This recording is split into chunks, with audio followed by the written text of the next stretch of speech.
everybody, and welcome to Date Night with Techtic and Nerdbomber. Oh, wait, no, wrong show. I'm just kidding. This is the Online Warriors podcast. My name is Nerdbomber. I'm joined by Techtic over there. Hello. And this is the Online Warriors podcast. Like I said, you know, your news, entertainment, fun, nerdy stuff every week. Illegal is usually our proud host who kind of runs us through everything, but he is taking a little bit of a vacation, big life events happening over in the Illegal's Roost. So it's just me and Techtic this week. Techtic, how are you feeling? I am feeling great. And first off, I just want to start off by saying what a great intro. I honestly thought we were on a different show for a second, so you caught me off guard there. Welcome to the show, folks. So we have a lot of really nerdy news here to cover. We have the whole Nintendo Direct that dropped last Thursday. We got a ton of new gaming news and announcements for the Switch over a variety of different games, some, DLC announcements, and some just brand new news, as well as Netflix's TUDUM event. And I believe it's pronounced TUDUM because it's supposed to be like that, that intro snippet for all of their original content. And Netflix, it was like a 3-hour streaming event. They dropped a ton of news about all of the originals that they have in store for us. So, Techtic, what would you like to get started with? Which one are you most excited about? Honestly, this all couldn't have come at a better time. We're going into winter now, and I need my hibernation content. And so the thing that I'm most excited for is Nintendo Direct, because I have been getting into the Switch lately. For those of you who don't know, I just pre-ordered Metroid Dread, and I am very excited to relive my childhood through all these various games that I played as a kid. And sip out of a mug. And it came with a mug. Gotta love those pre-order bonuses. We don't pre-order often, but when we do, we make it count. You can never have too many mugs. You really can't. We always do a little bit of a banter before we get into the news, and I would just like to discuss our mug collection really quickly. Techtic, some would say that we have too many mugs, but I posit there is no such thing. I've gone out of my way to get a mug from literally every place I've worked from, even if they weren't giving out mugs at that particular occasion. I walked away with one. What would you say is your favorite mug that you own? Because we obviously have our workplace mugs, but we have some nerdy, fun pop culture mug stuff going on. My favorite mugs are corporate mugs overall. That said, I really love the fake corporate mugs, the ones that you can have at work and they're super, super subtle, where everyone would think, oh, that's the guy that's the previous place you worked at, and not think anything of it. But in reality, I never worked at Stark Industries. Never did, never will. And so that is my favorite mug. I think my favorite is probably, we have the Online Warriors newsroom mug, and this is going to sound super stupid and probably I'm shilling for our own podcast merch, but I'm really not. But nothing makes you feel more official. I think this is probably why you like corporate mugs. You just feel super official, having the name of your company or whatever on whatever you're drinking coffee out of. You just feel you made it, you're there, you're doing your 9 to 5. So when we're editing in the early hours of the morning, I'm sipping out of that, branded mug. I'm like, oh, I made it. So I think that's my favorite mug. That or my Pluto mug that you got me from Disney World. That's up there too. She loves it so much she's afraid to drink out of it because she doesn't want it to be ruined from being washed. I am. Well, it's a hand wash only. That's so difficult for me. Anything that's hand wash only, I struggle with because I am too lazy. So then it'll just sit there and get that little coffee grub on the bottom because I'll never hand wash it. That's just who I am. I've made my peace with it. With that said, let's jump into Nintendo Direct. So, like I said, there were a ton of different announcements here, a lot of DLC announcements, updates on games that have already been announced, but we also got some quote unquote new news for new games that we haven't either seen in a while or that just weren't announced before. So I think we'll try to keep things a little top level and hit on the biggest announcements out of the Nintendo Direct this week, just because we do have so much news to cover. And let's kick it off with Kirby and the Forgotten Land. And this one actually leaked a little bit before the Nintendo Direct. I think it showed up on one of the Nintendo retail sites. But this is a new 3D Kirby game announced for the Switch, taking place in a little bit of a different setting for Kirby. This is more post-apocalyptic. A lot of people said it was giving off the Last of Us vibes. You've got that dilapidated cityscape, the overgrown buildings, the returning to Earth kind of look that you see in post-apocalyptic shows and movies. But amongst the kind of downtrodden setting, we still get that super cute Kirby gameplay. You know, there's adorable chicks, adorable puppy enemies that he sucks up and spits out. So just a really interesting juxtaposition of two vastly different vibes. Now, Techtic, have you ever played a Kirby game before? And what do you think about this in relation to the ones that you've already played? So I've played Kirby's Adventure and Kirby Nightmare in Dreamland. Both of those games are side scrollers, and so I'm very excited about this one being a 3D platformer type game because for me all I've experienced was the side scroller, so it kind of puts a different twist on it and it makes it feel more open worldy. I can tell you guys this is something I'm going to buy. I just pre-ordered, like I said, Metroid Dread, and I couldn't be more excited to just go through all these games, Kirby, Metroid. What else did I play as a kid? I just finished the Sonic games. I'm all about this. I don't want to be an adult, guys, so I'm just going to continually relive my childhood. Thank you very much. See, this is really interesting for me because as a kid, I never really got into the whole Kirby thing. And I'm not trying to say I was like an edgy kid by any means, but there was something a little bit too cutesy about Kirby, especially when at the same time when I was a kid, you know, you had your Ty the Tasmanian Tiger who was sassy, you had your Jack and Daxter, Sly Cooper, Ratchet and Clank, like all of those 3D platformers that had a little bit more of an edge to them. And by edge, I'm like they were still very family friendly, child-friendly platformers, but that was just where I lived, you know. I lived in that like Spyro Crash Bandicoot zone. And Kirby, you would think like cute things would be up my alley, but this new take on it, you know, I'm kind of curious to see what they do with this setting and what this story is going to be, because if they're introducing Kirby into a little bit more, I don't want to call it dark because it still looked super, super adorably bubblegummy cute here. But if they're going to have like an actual kind of like deep developed story, I'm kind of interested and I'll probably want to see where this goes. Not to mention, you know, lately the Nintendo games have really been just like scratching that itch because I think there is so much stuff going on in the world. Like I like that cutesy kind of stuff. So I think I'm going to get into this.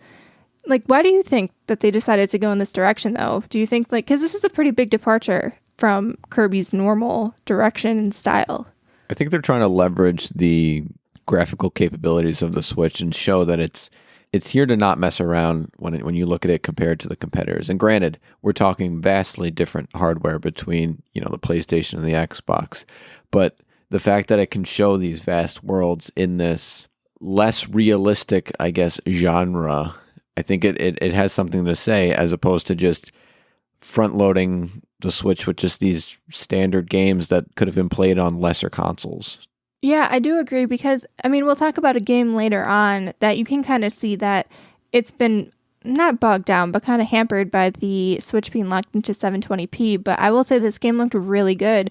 And I think you might be right, you know, trying to leverage that, hey, just because, you know, the Switch has a little bit more limited graphic capability compared to your PS5s, your Xbox Series X, doesn't mean that we can't make good-looking, slightly mature-looking games, even in a cute zone.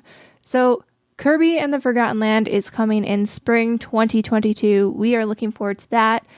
One that I'm really, really looking forward to is Chocobo GP. I'm not really a big Final Fantasy fan at all, really. Like, I've played Kingdom Hearts. I have some of the Final Fantasy games. I know, like, the Final Fantasy remaster that came out a couple years ago has been touted as, like, a really good game, and I want to get into it because I did love Kingdom Hearts so much. But this is actually a new kart racer exclusive to the Switch that is Final Fantasy based. And so when I saw like kart racer being announced, I was hoping it was Mario Kart, but no, this is Final Fantasy, but it still looks really cute and fun. And, you know, it features a bunch of the franchise's beloved characters. You're romping around Final Fantasy themed lands. And I think, if I'm not mistaken, back in like the 90s on the original PlayStation, there was actually a Chocobo racing game back then too that people loved, and it was actually pretty good. So if this follows in the same pedigree, I think a lot of people will be really happy. How do you feel about this? Like, do you have a lot of ties to the Final Fantasy franchise, or would it even matter? Would you want to play this game either way? Most of my ties to the Final Fantasy franchise are to Kingdom Hearts and playing over at my friend's house where I really didn't have a lot going on or know what was really going on. I just thought Cloud was really cool. Cloud is really cool. Exactly. As far as racing games, I could take it or leave it with racing games. I know you're probably looking at me. You are looking at me with an angry face. But the few racing games really tickle my fancy. And the one that really got it right, in my opinion, and I could say this better than Mario Kart 64, was the Sonic Racing. I thought they had it much more true to form as what it should feel and look like. And I just struggle with games that don't meet that bar. That is fair. So I will say, as Techtic kind of just said, I am a huge fan of kart racing. I don't really know when it happened. Not that I used to kind of put my nose up at them, but I was always like, oh, it's a fun party game. And then he introduced me to Team Sonic Racing. I think it was All-Stars, SEGA. I can't remember the name. There are a lot of words in the title, but it was the one that didn't just come out, but came out back in the 360 PS3 days. And it had the whole Sega docket of characters, and the cars turned into boats and planes. And I got really addicted to it, playing the quest line and the campaign. And then that bumped me into Mario Kart's campaign, which then led to Crash Team Racing's campaign. And then, the Team Sonic Racing came out, and I jumped into that campaign. And I feel like I don't even care if this has a good story or if it has characters that I care about. Just needs good mechanics. Yeah. So I'm really hoping. I'm a big kart racing fan. I don't really know any of these characters for the most part. I'm gonna play this anyway. This has me. It's so stupid. Terrible reason to buy this game, but it's got me. So, Techtic, will you at least play it with me? Maybe once or twice. Like I said, if it just doesn't feel right in the old hands, nah. So, not to diverge, but when we played Crash Team Racing, how did that measure up? Because I believe we played a lot of that together. How did that measure up in terms of your ultimate ranking? What is your ultimate kart racing ranking if you had to put them in order? The ultimate one was the Sonic one where you're transforming into boat, plane, the original one. The second one that they made in that series sucked. I mean, it wasn't that bad. Sonic Team Racing was not good. Crash was okay, so I'd probably rank Crash the second one. And then Mario Kart would probably be top 3 to round it out. Or maybe Mario Kart might be 2. Yeah, Mario Kart I would rank second. Okay, that's fair. I feel like I could see, I just really want a new Mario Kart, to be honest. I feel like the Switch has been out for a while. Mario Kart, I think it's 8 that we're on, has been out for a while now at this point. Give me a new Mario Kart. In the meantime, though, Chocobo Grand Prix GP will be coming out in 2022 sometime, so we can look out for that. One of the other big announcements, and this one wasn't necessarily a game or a new game, but it's a update to the Nintendo Switch Online subscription service. So Nintendo announced that there's a new membership tier coming to Nintendo Switch Online, and they're bringing some very beloved N64 games like Ocarina of Time, Super Mario 64, as well as surprisingly a slew of Sega Genesis games to the console. And they're even teasing that a bunch of N64 games like Pokemon Snap, among a bunch of others, will be coming later. But they also announced that this is going to be coming as an expansion pack. It's going to be another tier of the subscription service. So it won't be like your base level. You're going to have to pay extra to get those games. And there's going to be 2 new true to form N64 and Sega Genesis wireless controllers that you can buy to complement the service. Each one $499.99. What do you think of, adding a more expensive tier to the Switch Online service? Up until this point, Nintendo Switch Online has been by far the cheapest yearly online subscription service out of the consoles, but they've also added a lot of content for free up till now. What do you think of them? You're getting this additional content, but you have to pay more. Is that acceptable? Do you think it should just be part of the existing service tier? What do you think about that? So I think they should do it in the same vein that Game Pass is. I think that's a great model. I think it's not really that different from actually what they're proposing here. But the thing is, just touting Ocarina of Time and Super Mario 64 and a slew of Sega games, it doesn't necessarily get me sold, because I have a Nintendo 64 and some Nintendo 64 games. And the thing that would really sell me is if they had the games that I continue to this day to struggle to find copies of because they were just so sought after. For example, Mario Party was one, Smash was another one that's hard to get, and my all-time number one N64 game that I cannot ever find at a reasonable price, Gauntlet Legends. Reach out to me on social media if you guys played Gauntlet Legends. That game was amazing. I remember we went to a retro game con a while back. Like, man, it must have been like 7 or 8 years ago. And I remember that was the one game that you wanted to walk away with. And no vendor at the entire convention had a copy of Gauntlet. Not a single one. And you can find it online, but it's like hundreds of dollars.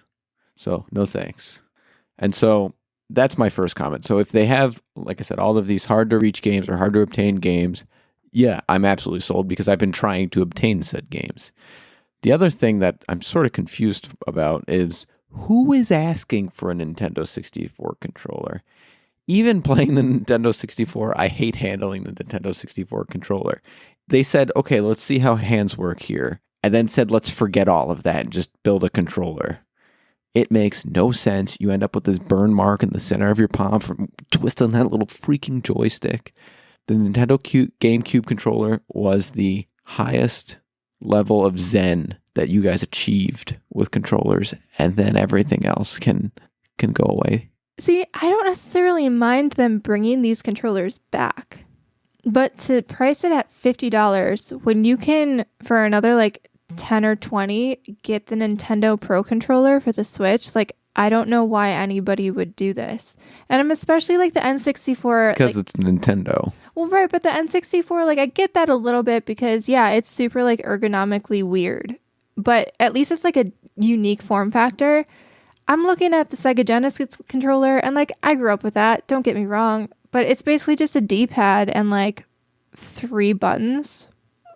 There's nothing special there. There's nothing that screams, I need to pay $50 for this controller. There's not even like triggers or bumpers. It was literally just a basic gamepad with buttons in a row instead of in like your cross pattern like we see now. I think that's a little steep for me personally. It's very, very strange. Right. That's what I'm saying. Who's asking for these? I get, like you said, the nostalgia factor to sort of rebuild the whole experience, but it's just not the same. And they weren't that great. Like, I do even get like bringing all of these games to the Nintendo Switch online service because it's the convenience factor, you know, and especially like we have the N64, but our TV doesn't even really have, I don't think, the right AVI inputs. Oh, I've adapted the snot out of it. We're good there. Well, yeah, I know we have the adapters, but like setting it up is a pain in the butt. And I'm sure not a lot of people outside of super big retro game nerds want to take the time to get those adapters and stuff and make their TV compatible with their N64. So for the convenience factor, I definitely get it. It's just, they haven't announced how much more expensive this new tier will be. It is going to be launching in October, and they did say that there will be more pricing information to come. So I'm really interested to see, you know, how much more expensive they make it. Because I could also see this being, you know, one of those things where you get a bug up your butt to play these N64 games. You get a temporary subscription up to the next level so that you get access. And then what draws you in to keep subscribing at that level? That I don't know. It's not like Game Pass where there's a ton of new stuff rotating in and out. So I'm interested to see how much longevity that has as an expansion to the service and not just like baked right in. Moving forward to another big game announcement, Bayonetta 3. Now, I'm not a huge Bayonetta fan. Techtic, are you a Bayonetta fan? Nothing beyond Smash Ultimate. Other than that, I could take it or leave it with Bayonetta. The graphics look sweet, I will say that. See, I didn't think so, but I guess, well, let's give an overview first. So it was actually, Bayonetta 3 was announced back in, I believe it was 2017. And so people have been waiting a while to get a bigger glimpse at this game. We haven't really seen anything about it, heard anything about it for years now. And this is the first one, you know, they kind of saved it as the big reveal for the end of the show. And, you know, it kind of opens up, a ton of soldiers are trying to take down this giant kaiju-looking monster to no avail. And then Bayonetta steps in and just kind of wrecks shit. And I'm not going to lie, they kind of had me going in the first half. So this is a Platinum Games title. You know, it said Platinum Games, I believe, right at the very beginning. I legitimately thought this was Astral Chain. Just from the setting of the game, it looks like a more urban setting. And then they trotted out that mascot dog from Astral Chain, Lappy. And so I even turned to Techtic while we were watching the direct, and I was like, this is Astral Chain too. And then I said, nah, it's Bayonetta. And I gotta be honest, I was a little disappointed. Big fan of Astral Chain. I am really looking forward and hoping that was kind of a hint that Astral Chain might be coming back. Like, I don't know why else they would drop Lappy there. But Bayonetta 3 was revealed instead. And compared to the first games, she's got a new look, a new voice actress, and a little bit of a different aesthetic. But the gameplay does look very fluid and actiony. Now, Techtic, you mentioned you thought this looked graphically very good. Yeah, the beast summoning aspect of it was the thing that absolutely drew me in when so the large bad guy appears and she's like, I got this. And then all of a sudden does this thing, and then you saw that she had a big monster that was fighting it, and then there was this big pterodactyl thing that was fighting. I don't know a lot about Bayonetta, I'm going to be honest here, but this looked cool. This looked very Godzilla battle-y stuff, and I was like, all right, I can mess with this. See, the combat to me looked like a lot of fun, and I've always had a lot of fun with Platinum Games style format. It's very actiony, just very flashy, super cool. But this is kind of the first time that I noticed the graphical limitations of the Switch a little bit. And this could just be because, I'm coming off of playing Deathloop on the PS5 and it looks freaking amazing. And, having a lot of that next gen experience where the graphics are 4K, HDR, out of this world, blowing my mind sort of deal. But this was the first time I was like, oh, the Switch is it's a little behind the times. And that made me a little sad. So for me, I don't know. I guess I'm going to have to see. I haven't played the first Bayonettas. I'm not sure if I'll jump into it here, to be honest. I'm not sure about this. How did you not notice it on Astral Chain? I was playing that in handheld mode, so for primarily handheld mode. And so I guess I just didn't really notice because it's such a small screen, and like with handheld mode, you're not going to get the full 4K experience. But when I saw this trailer on like our 65-inch 4K HDR TV, I was like, oh, well, okay. I don't know. Just me, but interesting. Do you think you're going to get into this, Techtic? No, I've got already a lot of homework from the aforementioned games. Fair enough. Yeah, there's a lot to get through. A lot of other games too, even outside of the Nintendo ecosystem coming up. So yeah, it's going to be a busy next few years. Bayonetta 3 is coming in 2022. And now this was a big one. The Super Mario movie casting. They came out and they announced the full voice cast for the Illumination movie for Super Mario. And Illumination, if you're not aware, like they did the whole Minions thing, Despicable Me. Let me just run you through this cast real quick. You have Chris Pratt as Mario, Anya Taylor-Joy as Peach, Charlie Day as Luigi, Jack Black as Bowser, Keegan-Michael Key as Toad, Seth Rogen as Donkey Kong, and then Charles Martinet, who actually does the game voice of Mario. Yeah, Yahoo! That guy, yeah. He'll be making random cameos throughout the movie, so he won't have a set character. He'll just pop up here and there. They also announced that the movie release date was tentatively going to be December 21st, 2022. The internet was all kind of they had their panties in a bunch because, Chris Pratt as Mario doesn't seem like a very obvious choice here. Techtic, what was your kind of initial reactions to seeing this voice cast get run down here? So I honestly like every single cast member except for Chris Pratt. I think Seth Rogen as Donkey Kong is a hilarious choice. I think Keegan-Michael Key as Toad, at first I just started laughing, but the more I think about it, the more I love it. Jack Black was born to play Bowser. He's got to do some kind of a riff in standard Jack Black fashion for me to really just be in love.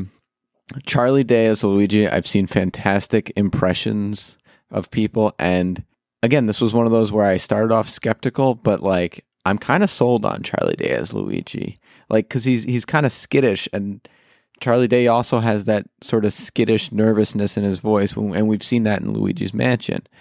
Anya Taylor-Joy as Peach. I think she has sort of that Peach vibe, personally. Peach vibe. Yeah, she's a peach. And then I don't know if that can be taken as dirty. It's not dirty, guys. And then Chris Pratt as Mario. I don't think I can get behind until I actually see it, and even then, I'm probably just gonna go, stop talking. See, so my initial reaction was also like, but Chris Pratt actually has like kind of extensive voice acting experience. Like, yeah, in the Lego movie. Yeah, he's had other roles before, so I'm not like. He can't sound like himself, I guess, is what I'm struggling with. If he just comes in and sounds like Chris Pratt, that's going to be really disappointing. Like, he has to try to come in with some kind of, like, Mario accent that will set him apart from just his regular voice. Because if I'm just hearing Chris Pratt's voice out of Mario's face, it's going to be super jarring and I'm going to hate it. Some of these other cast members, like, I have to say, like, they spared no expense when they went after this cast. These are all, like, prime voice actors. Everybody pretty much loves most of these people on this list. It's going to be a super original and unique take. And I'm a little bit worried about that just because, I don't know. I feel like these are such iconic characters and their voices, and I know they don't really talk in most of the games, but like their like meeple morple voices are kind of set in my brain. And so having to separate them from that voice that I've been hearing the entire time I've grown up is going to be very interesting. But if you've watched any kind of showcase with Charles Martinet, he's like read as Mario, and so I've kind of got that in my head. And similarly with Luigi, they both have this sort of I guess we'll call it an Italian twang to it, and I could sort of see Luigi doing that, or Charlie Day doing that well. But Chris Pratt, he doesn't come off as he needs to be a strong Italian character to parallel Luigi's skittish Italian character. And Chris Pratt's just going to be this guy. I'm kind of curious too about like Seth Rogen as Donkey Kong. I feel like I can't do the Seth Rogen laugh. Techtic, I know you can. Just do the something like that. Like, I'm trying to picture in my brain Donkey Kong doing the Seth Rogen laugh, and it's not computing, but maybe. The only dialogue that I have from Donkey Kong, though, is what I was exposed to in the animated series as a kid, and it was kind of dopey, the voice that they did. And I think Seth Rogen would actually do better than what that was back then, because I didn't think it was done right back then. It's really hard because all of these characters are just so iconic. And, whether we're talking about the old school shows or animations from the 90s or, a new feature animation now, nailing these voices, there's just so much scrutiny. It feels a lot like, the skepticism that I felt with both Detective Pikachu and Sonic.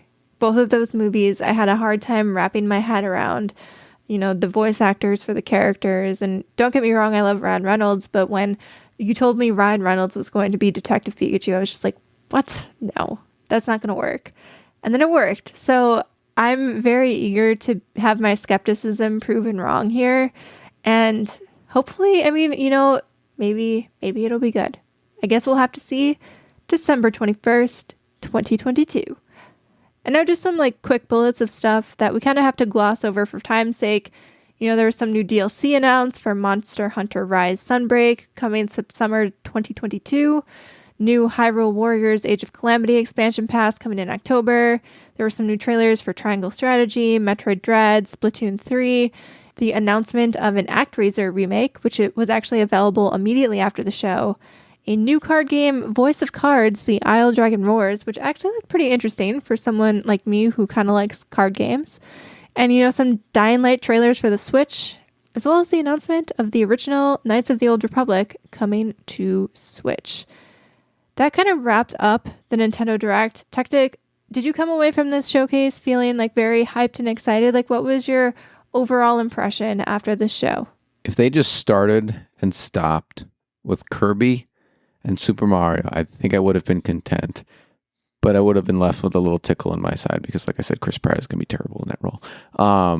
But overall, I thought it was pretty exciting, pretty good. I have a lot to look forward to, and I did not like that they said a lot of the films that they showed right off the bat, it was, we're going to have this coming soon. We're going to have that coming soon. It didn't actually really show us anything. Yeah, Just like the Animal Crossing New Horizons, they actually announced, that was when I forgot to read off on the bullet, there's going to be a separate direct instead of just, show us the stuff now. Yeah, just don't mention it if there's going to be a second thing. Don't be like, I don't want to be on the lookout for other things. I just want to see it when it's available. Yeah, that was probably the only thing I really felt left wanting. I don't like when they do that either. But, overall, to me, this was a very impressive Nintendo Direct. I think for me, it hit a little bit home better than the last couple that we've seen from Nintendo. I feel like we got bigger announcements. And so I'm looking forward to what's in store for the Switch for the next couple years. Now, before we move on to our Netflix news, we are going to take our short break and we are going to shout out our very awesome Patreon producer, Steven Keller. Take a bow, give yourself a pat on the back. Thank you so much. Steven supports us at the night level on Patreon. At the night level, he gets a weekly producer shout out. He gets to come on the show every 3 months for a super awesome guest spot. And he gets to help decide in our games, get exclusive vlogs, get exclusive bonus episodes. So much great stuff. We also have 2 other levels of our Patreon tiers. We have the Page and the Night. They both get some awesome stuff as well. If you want to support the show, help us keep the lights on, keep us talking all things nerdy, check it out at patreon.com/online warriors podcast. Thanks again to Steven. And now a quick ad break.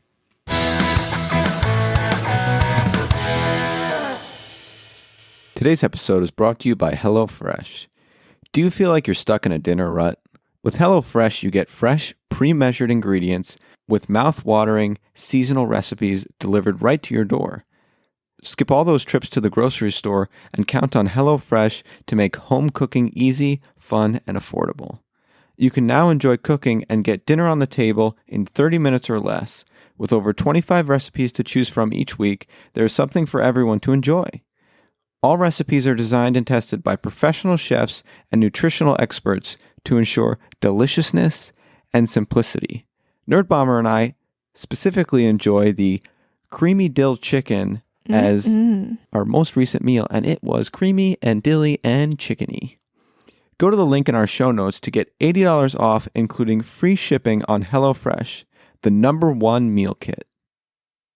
Hi, I'm Sunny Hepburn. And I'm Brandy Fleets. And we're from Book of Lies, the podcast, where we discuss liars, cheats, and thieves, Scammers and dirty, rotten scoundrels. You can tune in for new episodes every Tuesday to hear about another lowdown, dirty liar. And learn how to spot them. So that's Book of Lies Podcast. You can connect with us on social media, Twitter at Book of Lies Pod, Facebook, and Instagram at Book of Lies Podcast. Bye!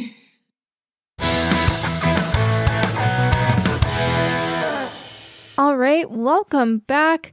We have Netflix's TUDUM, a Netflix global fan event.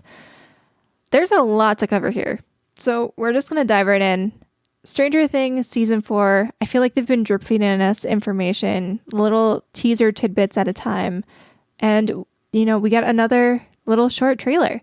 This time, we saw the gang exploring the Creel house. And this is a key new location, apparently, in the upcoming season. Victor Creel is an inmate at the Penhurst Mental Hospital who apparently committed a grisly murder back in the 50s, and the gang is exploring his house for some reason that we do not know. What kind of vibes are you getting from this little teaser trailer? I got allegedly committed a grisly murder, and I also got vibes that they're not done with the demi-dogs. This to me seemed like that clock is sort of a Narnia door into the alternate dimension that those demi-dogs chilled at. That's actually really cool. I didn't actually consider that at all. That's a really interesting take, though, because, I just assumed because they kind of gave this creepy, eerie vibe to Victor Creel and like the 1950s flashback of this house. I guess, assumed that he would be another like experimented on kid, kind of like 11 was, maybe like predating that her experiment.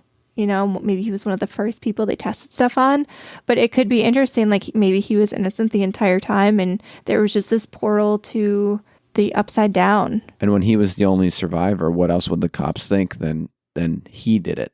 And if he's going, oh, this weird demon killed them, it wasn't me. If I'm a cop, I'm like, yeah, buddy, you're under arrest. I like the way you think, Techtic. This gave me something to chew on. I'm excited. I feel like this is probably one of the first little snippets from season 4 that I kind of wanted to think about a little bit more. Like the other ones were just like, oh, hey, we see some Russia. Like we know what's going to happen with Hopper in Russia. You don't know what's going to happen, but like you can get an inkling. It's not like the super hidden thing. This was like the first kind of new feeling trailer that we saw. So I think this made me a little bit more excited for Stranger Things.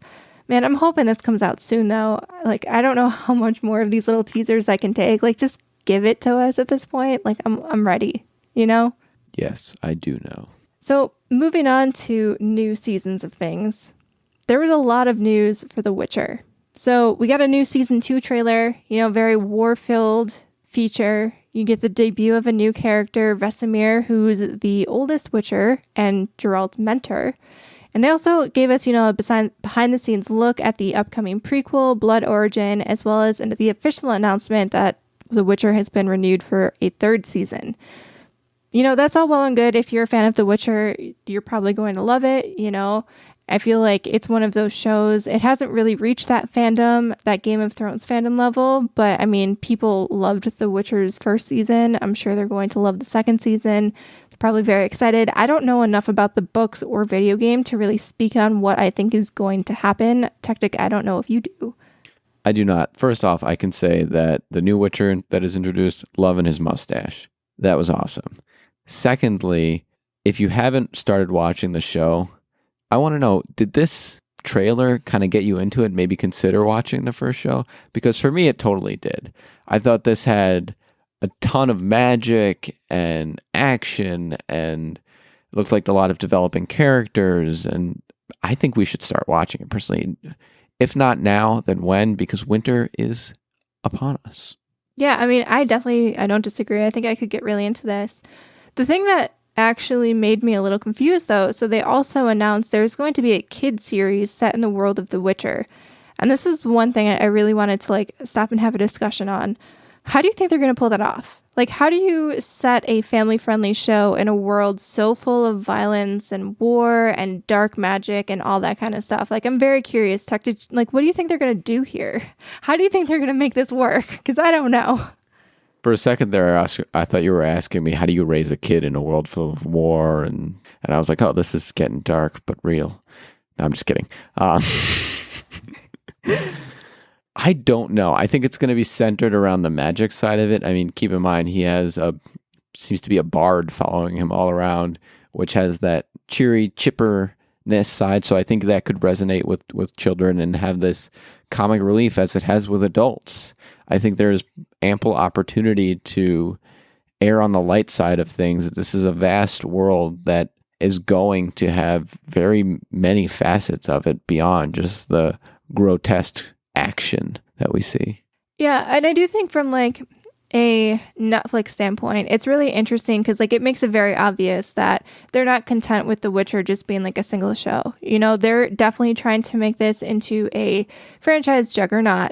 Game of Thrones, honestly, what they were able to do with, considering it was mostly just a show, there were video games that spun off the show, but for the most part, it was really just a HBO show. And how much of a cultural zeitgeist that became, I feel like that's kind of what Netflix wants to do with The Witcher here. I think that was the aim, obviously, from the beginning. But the fact that they really are expanding and now even trying to get people in watching it with their kids in a family-friendly theme or setting somehow, they definitely want this to be like, I don't want to say cradle to grave, because I don't think this thing will be around for like 90 years to follow a kid all the way to the time they're old.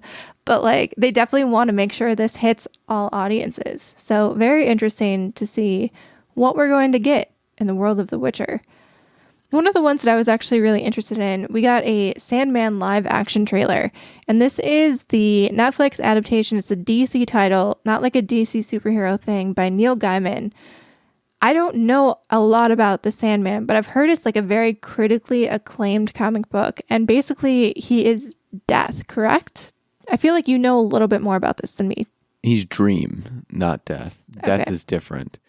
So if you're thinking this person is a superhero with the ability, no, this is literally the Sandman, the Sandman that you hear stories about. This is it.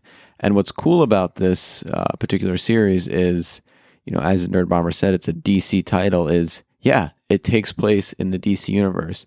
But what's also good about it is you would have zero clue that it takes place in the DC universe, because it's sort of its own subsect of everything, and it's not a superhero movie, and that's what's exciting about it. I think in a time where you're saturated with superhero movies, these kind of standalone comics are fantastic.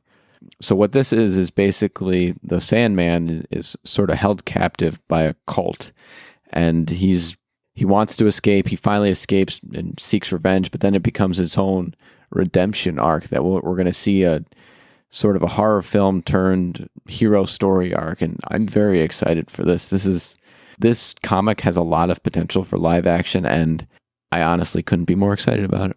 Yeah, I mean, I think this looks really cool, and I'm excited to see, obviously we always talk about Marvel and DC superhero movies and comic book basis, but it's important to realize, and I think studios are finally starting to see this, comics are more than just superheroes. There are great graphic novels out there with fantastic stories, and I mean, we get some of those with like The Boys and stuff, but and obviously The Walking Dead. No one can forget The Walking Dead. That basically like had its own little comic book revolution. But there's so many good graphic novel stories out there, and to see studios really start to kind of like diversify where they're drawing their source material from is really, really good. I know you like to diversify your portfolio. Absolutely. So yeah, I'm really happy that Netflix is going in this direction and kind of like branching out, because the superhero stuff, like obviously DC and Marvel, that's already spoken for with now, HBO Max's run of DC character content, and Disney Plus has their own like Marvel, I don't want to say zeitgeist again, but like it's a juggernaut, the Marvel train is rolling on Disney Plus. So interesting to see Netflix kind of delve into a deeper pond and pick different source material. One of the other things that I was excited about, and I don't know if you were, but I was, because I really liked Army of the Dead. We got a trailer for the Army of the Dead prequel movie, Army of Thieves. And it's like tangentially related. One of the main characters in Army of the Dead is one of the main characters in Army of Thieves, the safecracker. But this is more of a heist movie. There's not really zombies involved. I think we see like a snippet where zombies are just starting to like become a thing on the news. But in terms of like this movie, there's no zombies. It's more of just a thief heist movie. Tactic, what did you think about this? So this to me is the director building backstories. So I think we're going to see a prequel of literally every single one of the people that were in Army of the Dead, starting with the safecracker. First and foremost, I'm calling it now. Secondly, I thought this looked kind of hilarious. The German safecracker was probably one of my favorite characters, just because when everyone's all serious and let's go get him, he was all like, what? And they're just that kind of hilarity combined with the action, I think makes for a good movie night, honestly. So I'm excited for this one. We're definitely probably going to watch this. Definitely maybe going to watch this. We're going to watch this. Yeah, I would say we're definitely going to watch this. I don't necessarily know if I agree with the fact that they're going to try to make a backstory for every character, because one of the things that I thought was really interesting, and I'm curious to see how they're going to tie it in, and if it's going to be just an utter coincidence or if there's actually going to be a tie-in. But if you noticed the the owner of all of the safes that they were cracking in Army of Thieves was the same guy who set them on a mission to crack the Las Vegas safe in Army of the Dead. So I'm wondering how they're, like, if that's going to be a prominent connection that will tie both movies together. I'm wondering, because I feel like that has to play a major role here. There's no way that's a coincidence. And I was also kind of curious, like, where did they get the safe cracker in Army of the Dead, who was so good at cracking this one specific safe? And he was such an integral part of that mission. Watching them try to explain that backstory is going to be really interesting. And I mean, I think, like you said, it's going to be very humorous, and they're kind of putting their finger on their nose a little bit at, you know, your stereotypical heist movie. He even called it out in the trailer. He was like, oh, this is going to be one of those scenarios where we all have an individual role to play, and we're all going to have to work together. And I feel like it's going to be very tongue-in-cheek humor, and I'm here for it. Very excited. Like I said, they're going to do it for all characters. Calling it now. We can make it a bet. Let's do it. We'll revisit this in like a year's time when we know more about the franchise of this. Because, I mean, we know that the Army of the Dead movie is going to turn into this big franchise because they're planning sequels and prequels, obviously. So we shall see. One of the things I didn't think I would be excited for, kind of was the League of Legends animated show trailer. So this is obviously based on the video game League of Legends. And it's like an anime show that seemed more adult, and I kind of liked it. I was vibing with it. I don't know really anything about League of Legends, but something about the tone of this show really felt like something I would vibe with and get into. I don't know. I thought the art style was absolutely awesome. The one thing that I know is going to be amazing that comes out of this is the level of cosplay.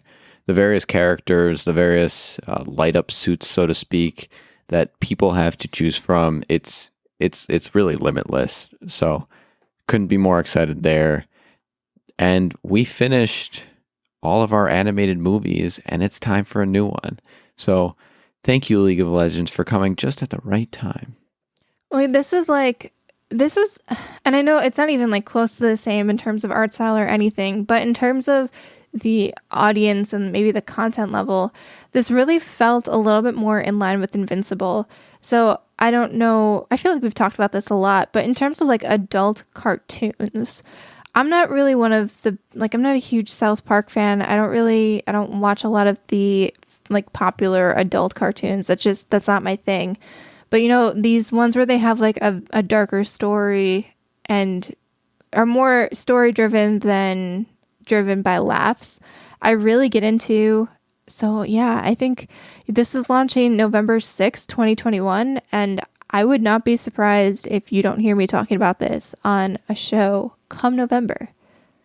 Another show from Netflix that I'm super excited about, Cobra Kai had a new trailer, you know, the new season. They gave us the release date for the new season, December 31st. Cobra Kai was a show when it first released, because I think it started on like YouTube TV or whatever. And I remember looking at it and laughing and being like, oh, this is nothing. And then I really got into it when it moved over to Netflix. We really got into it. I think we binged the entire show in the span of like a week, all of the seasons that were available. And I was very surprised at, you know, the depth of the characters and how they were able to turn the Karate Kid's narrative on its head and, you know, give us the perspective of the villain, so to speak, and make you sympathize and empathize with him. Barney Stinson was right the whole time. He was the good guy. Yeah. So I've been anxiously awaiting for this new season to drop. And I think they showed some of the humor because one of the big question marks, if you haven't watched all of Cobra Kai yet, I guess this is a teeny tiny spoiler, but the trailer kind of has it in the trailer, so I don't know what to tell you. Basically, you've got now your Cobra Kai and your Miyagi-Do teaming up, and all of the crazy fodder that will obviously ensue when you have two very different ideologies and dojos coming together to work for a common goal. So I thought this is looking pretty funny, and I'm curious to see, there was somebody who showed up in the trailer. I couldn't really make out who that was. Tactic, do you know who that was? I got a kick out of this, honestly, because they made it out like it was going to be this big reveal, and only the 6 people of us that watched Karate Kid 3 knew who it was. Guys, It's Terry Silver. He's back. It makes sense. It's John Kreese's old friend. So if everyone's making teams, he's going to pick his old buddy back from the third one. Calling it now. Plus, he had the dumb ponytail back then, too. Cobra Kai coming out December 31st. Now, we have 2 other quick ones before we move on. Don't Look Up is a new movie with Meryl Streep, Jennifer Lawrence, Leonardo DiCaprio, and Jonah Hill, basically attempting to save the world from an impending collision with a comet. But the President of the United States, Meryl Streep, and her staffer, Jonah Hill, don't seem to be very receptive to the science. This seemed very kind of just like comedic and funny. It seemed on the nose. For those of you who are in science or engineering or anything like that in the workplace, and you tell management bad news that they don't want to hear, and they're just kind of tone deaf to it, my goodness, this was so on the nose. I couldn't help but just absolutely love this scene.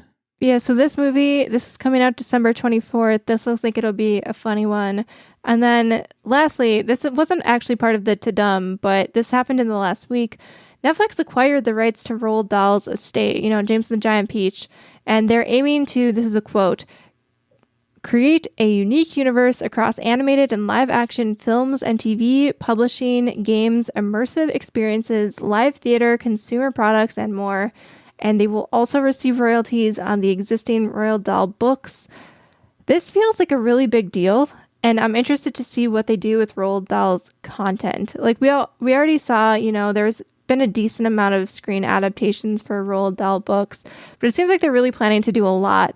And the things that I was really interested to see here was like, the games and the live theater aspect. I'm curious to see what they'll bring to that arena. We talked about Netflix kind of getting into the game scene, but the whole Netflix and the live theater part of this, I'm curious about.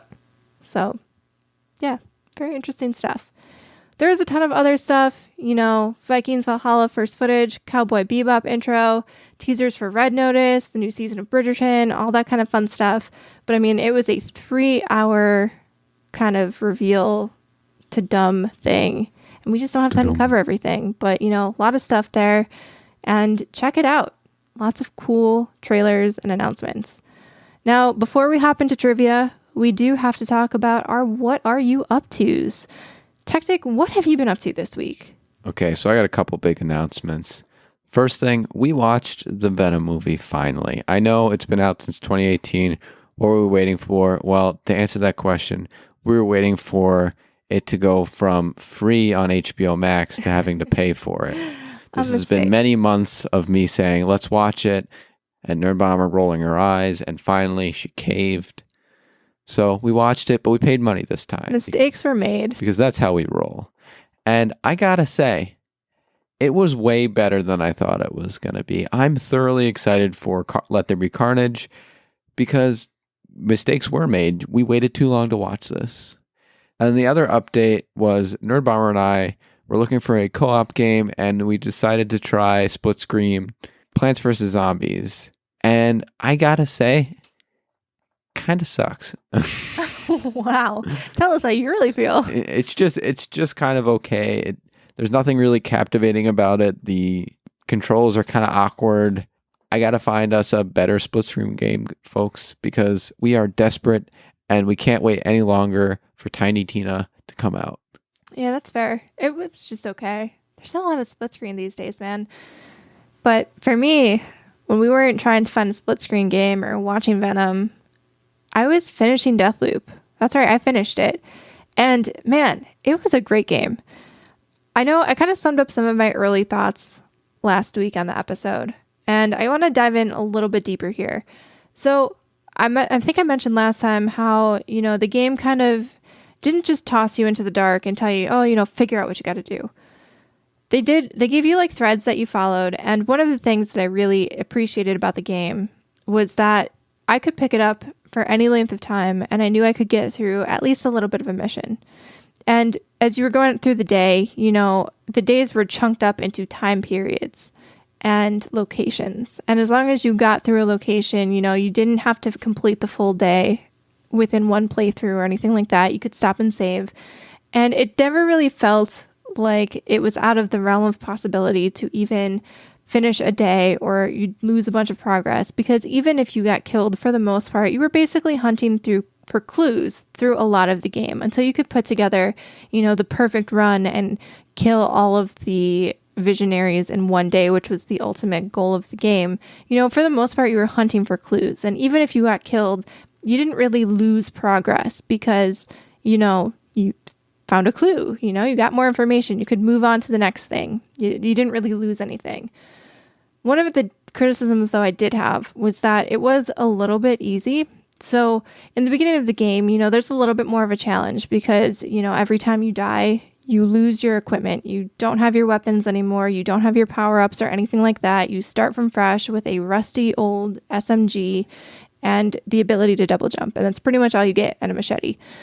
And initially you're like, oh, wow, this is going to be difficult because then I'm going to have to find a gun that I like that doesn't jam. Because if you just get a standard commonality gun, one of the shticks was that, the gun jams, and that gets kind of annoying in a firefight. But very quickly, you get the ability to basically imbue objects and have them come back with you after you pass and the day loops over. And that made it... I never really struggled. And it wasn't that big of a deal. I don't necessarily love struggling through games. I don't love dying and getting frustrated over and over. So I didn't really have a problem with it. But if people are looking for a challenge, you're going to find it very easy, very quickly, because you're going to find a gun that you like and you're going to be able to imbue it and you're going to be able to, take it with you over and over. And then you're not really going to have an issue, because you're going to have a good gun that you like and all your power-ups. The other thing that I didn't like was how abruptly the game ended. And I don't want to give anything away, but basically I just thought there would be a little bit more exposition or something at the end of the game, but you finish the game and then that's just kind of it. And yeah, you can go back and you can continue playing, but I guess I just thought there would be more of an outro than what we got. But basically you finish what you need to do and that's credits start rolling. And I think that's almost a testament to the game and the writing and the story and the world and the characters that Arcane created in this game that I wanted more. And I think in a way, maybe they're just setting it up for a sequel or building on the world. But man, there's just so much good about this game. I was having a blast. I think I was playing this every single night without fail. And you said you picked the guy, not the girl? So there's two different modes to play here. If you're going to play the campaign through, you're going to only be able to play as Colt, who is the main male character. They have the male and the female assassin going at each other in all of the ads. So the single player aspect of the game, you're following Colt, you are Colt, you're playing his story, you're trying to break the loop. Now, the interesting thing is if you want to play as the female assassin, you're actually jumping into other people's games. So you're not following a story or anything as the female assassin. You're literally just playing online, jumping into other people's games, trying to break their run for the day and kill them and make them loop and start over for the day. And so the interesting thing, and I turned it off when I was playing as Colt. As you're playing as Colt, you have the option to have random people from the internet world jump into your game. And so instead of, your adversary assassin, when she's hunting you, being AI, it's going to be, a real person, which supposedly makes it harder to battle. I didn't want to deal with that. So I switched it into friends only mode, and none of my friends were playing that way. So they never jumped into my game. But that was just because I just didn't want to deal with it. I wanted to be able to experience the story and not have someone camping out and making my life miserable all the time. That didn't seem. So did she never appear if it was on friends only? No, it's just an AI. So an AI jumps in instead. And for me, that's just a little bit more manageable because I can tend to predict AI behavior better than people.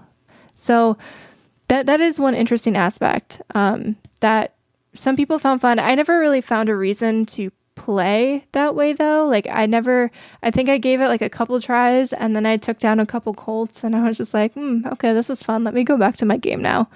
But I mean, honestly, I didn't I didn't care about that because I was so immersed in the story. I was so immersed in finding little bits of lore hidden throughout the world.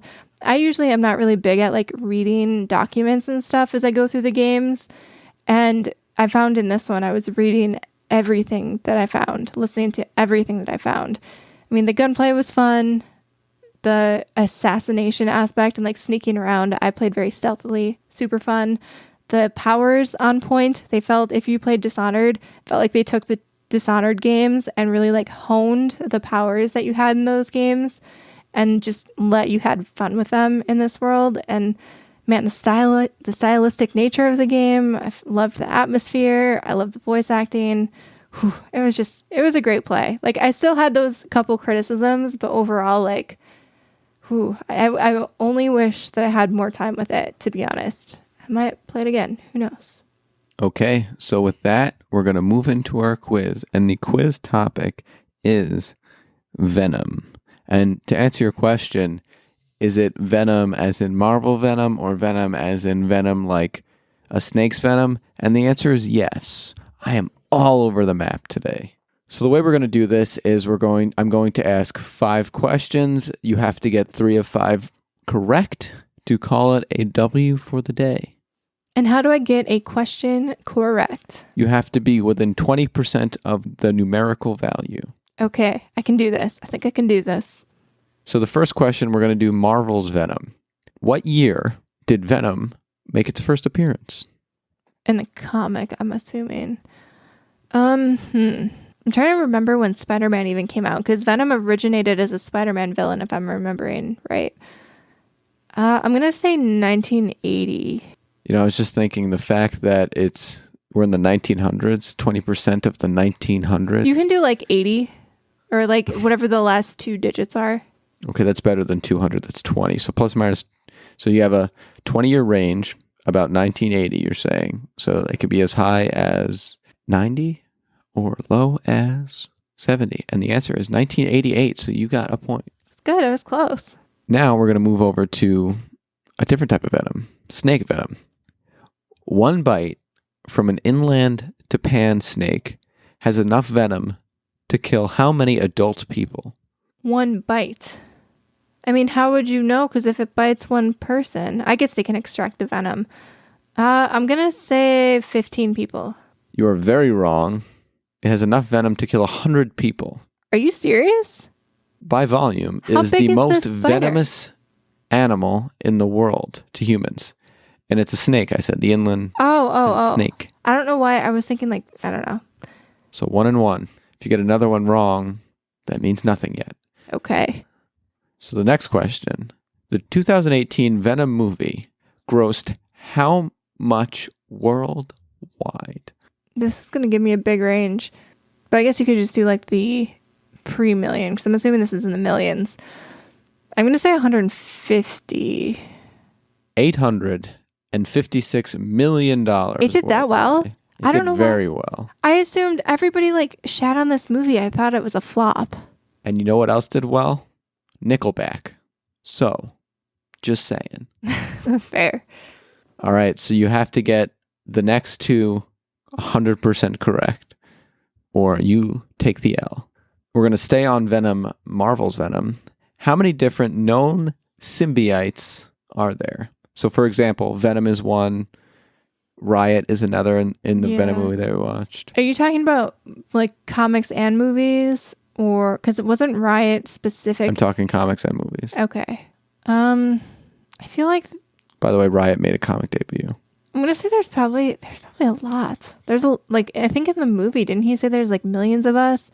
Right. But no, but I they know, had but to like have they like have to have specific like debuts. Right, I get that. But like, I feel like 20 isn't that out of possibility. So sad.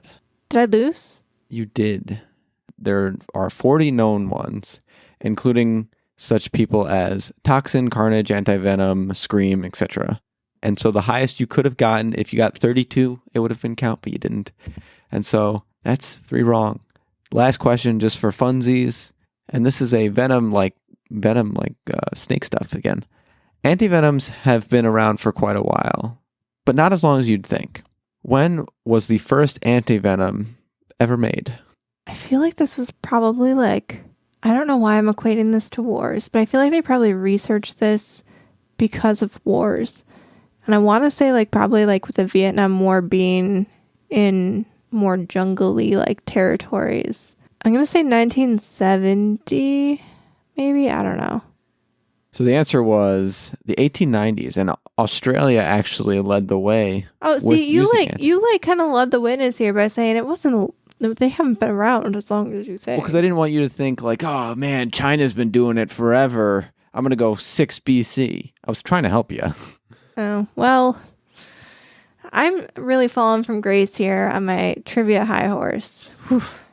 So it looks like we're gonna maintain the status quo for this week, which is good. So that means Illegal can just quote his standard books that he's been keeping.